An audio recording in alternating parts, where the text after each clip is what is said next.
puno na. Ngayon na kasi hindi siya puno kaya wala siya lumalabas. Takpan natin siya ng luma. Kumpara natin yung luma sa bago. Yan. Pag yung luma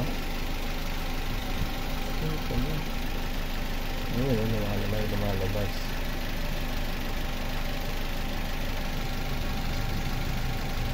Lumalabas siya, diba? Basta balik naman natin yung bago. Tingnan natin kung gaganon pa din siya. Lagyan ulit natin para punong-puno.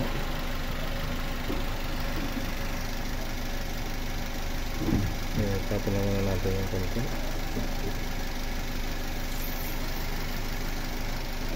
Yung bago.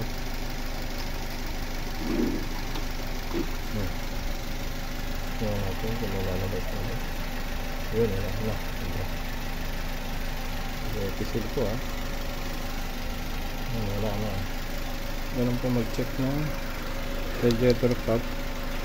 Once na may lumabas dito sa tubo na yan, ibig sabihin sira na po ito itong radiator cap natin.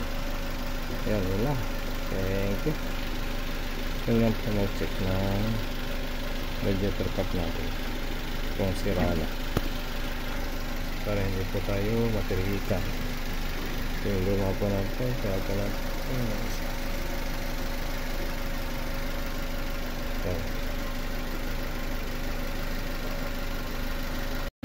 ilagay natin for the record lang para makita ko rin siya na check ko ulit siya sa YouTube ko.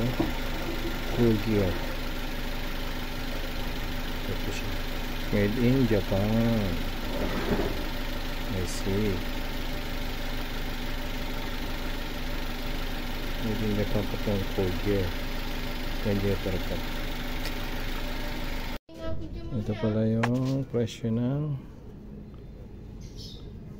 radiator cap is 200, 150 yung coolant.